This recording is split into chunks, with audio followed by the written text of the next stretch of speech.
एकनाथ शिंदे गुट के बागी विधायक तानाजी सावंत का पलटवार। कैलाश पाटिल और नितिन देशमुख को किसी ने अगवा नहीं किया, ये लोग अपनी मर्जी से आए थे, ये कहना है एक विधायक का जो कि शिवसेना के बागी विधायक हैं। तानाजी जो कि एकनाथ शिंदे गुट के विधायक हैं, उन्होंने कहा कि एमएलसी चुनाव के बाद सबको शिंदे के घर पर बुलाया गया था, वहीं पर बात हुई थी। शिंदे गुट के विधायक तानाजी का सावंत पर बड़ा पलटवार।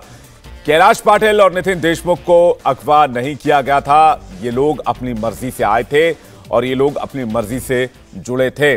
तानाजी ने साफ वीडियो जारी कर कहा है कि किसी विधायक को जबरन नहीं लाया गया और जो भी विधायक इस वक्त सूरत से गुवाहाटी आए हैं और गुवाहाटी में के होटल में मौजूद हैं, वो सभी अपनी मर्जी से आए हैं। वो सभी असंतुष्ट थे, उनमें भारी असंतोष था। किसी को मुख्यमंत्री से नहीं मिलने दिया जाता था, किसी के इलाके में ठीक से काम नहीं हो पा रहा था और लोग भी शिवसेना की लाइन से नाराज थे। हिंदुत्व से यह पार्टी भटक गई थी और इसलिए विधायकों में असंतोष था।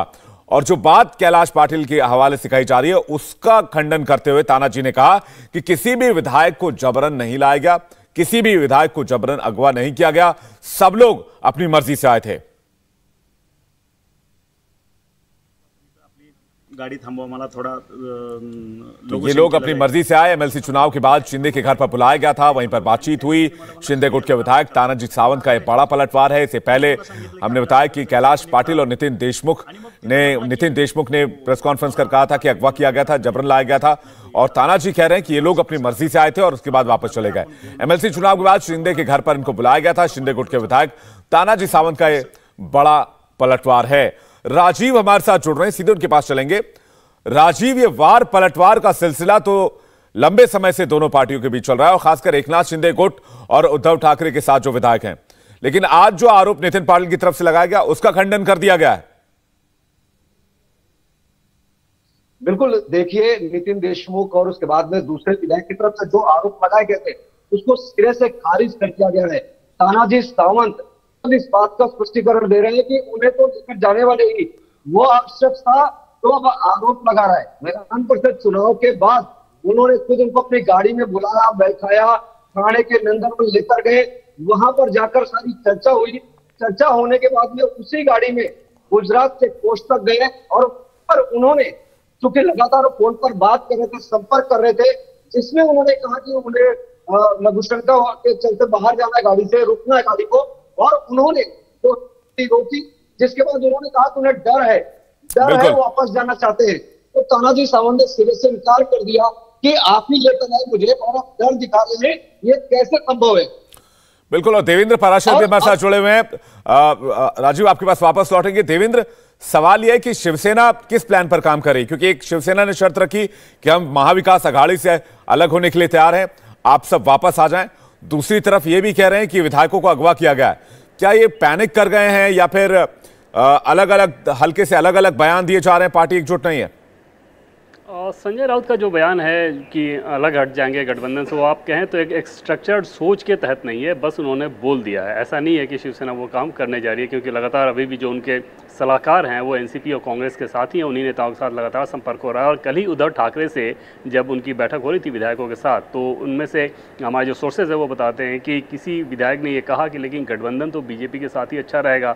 तब उद्धव ठाकरे का ये कहना था कि जिस पार्टी के लोगों ने मेरे ऊपर व्यक्तिगत हमला किया है उसके साथ मैं कैसे जा सकता हूं। और उसके उनका जो इशारा रहा होगा आदित्य ठाकरे को लेकर, सुशांत सिंह राजपूत मामले में जिस प्रकार से निशाना साधा गया, नारायण राणे ने जितनी बातें कही, या फिर आदित्य ठाकरे के करप्शन को लेकर बातें कही जाती है, या फिर किरीट सोमैया जिस प्रकार की बातें करते हैं, तो ऐसे में उस सोच में कोई बदलाव आ गया है, इसके बिल्कुल भी दूर दूर तक कोई संभावना नजर नहीं आ रही है। अब रह गई बात कि शिवसेना की उम्मीदें क्या हैं। जाहिर तौर पर वो लोग एकदम से पैनिक सिचुएशन में है, फ्रस्ट्रेशन में है, लेकिन एक उम्मीद उनको ये जरूर लगती है, जिसके चलते उद्धव ठाकरे ने भी कल ये बात कही थी, संजय राउत ने भी ये बात कही थी कि अगर वो विधायक गुवाहाटी से मुंबई आ जाते हैं तो वहां पर कम से कम कुछ विधायक ऐसे होंगे जिनको वो दबाव में लेने की स्थिति में रहेंगे। और शायद वो एक उन्हें उम्मीद है कि जब भी वोटिंग की बात होगी तो आखिर उन विधायकों को मुंबई ही आना होगा, और एक बार जैसे ही वो मुंबई आते हैं वो ज़्यादा प्रभावशाली हो जाएंगे। अन्यथा आप देखें तो शिवसेना की वहाँ पर सरकार है, ये कैसे संभव है कि जिस पार्टी की सरकार है वहाँ के विधायक को कोई दूसरे लोग अगवा करके लेके चले जाएं।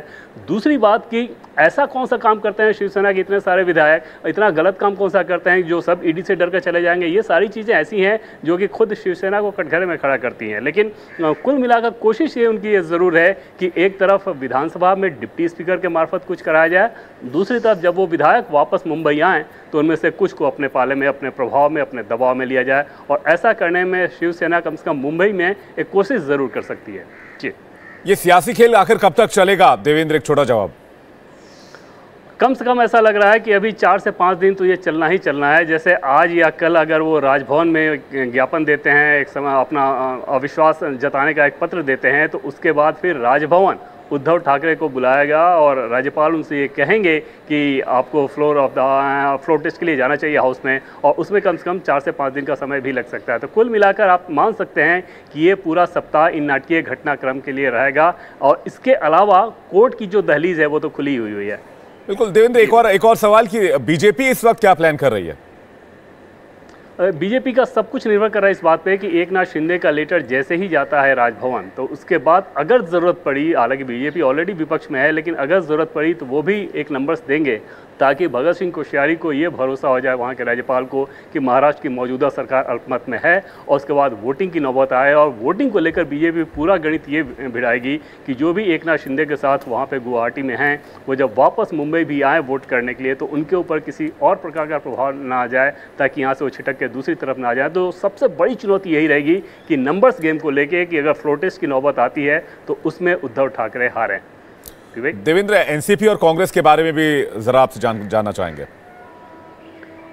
देखिए, कांग्रेस के पास तो बहुत ही कम विकल्प है, तो उनके पास तो कुछ करने को है नहीं। एनसीपी के पास ज़रूर विकल्प है क्योंकि डिप्टी स्पीकर भी उन्हीं के पार्टी से आते हैं, और वहाँ पर शरद पवार ये ज़रूर कोशिश करेंगे कि उनके मार्फत एंटी डिफेक्शन लॉ को लेकर कुछ पेचीदगी और कुछ खींचा जाए। हालांकि वो सारे फैसले जो कि डिप्टी स्पीकर लेंगे उसको सीधे सीधे कोर्ट में चुनौती दी जा सकती है, और ऐसी स्थिति में वहाँ पर भी विकल्प थोड़े कम रहेंगे मनमानी के हिसाब से। लेकिन शरद पवार की इसमें भूमिका ज़्यादा दिख रही है। कांग्रेस पार्टी के लिहाज से बहुत कुछ करने जैसी स्थिति नहीं रह रही है। हालांकि शरद पवार के भी बारे में हम लोग लगातार इस बात को कह रहे हैं कि शरद पवार का भी रोल शिवसेना के बागी विधायकों को मनाने में लगभग नगण्य है, क्योंकि ये विधायक वो हैं जो कि अधिकांश कम से कम 2/3 विधायक ऐसे होंगे जो कि एनसीपी के कैंडिडेट को हराकर चुनाव जीत कर आए हुए हैं। तो इन विधायकों की एनसीपी नेतृत्व के साथ कोई भी क्वेश्चन नहीं है। उनकी नाराजगी इस बात को लेकर है कि सरकार भले ही उनकी है, उनके पार्टी के नेता के नेतृत्व में है, लेकिन चलाते शरद पवार हैं। तो ऐसे में समझा जा सकता है कि शरद पवार का विकल्प कितना सीमित है।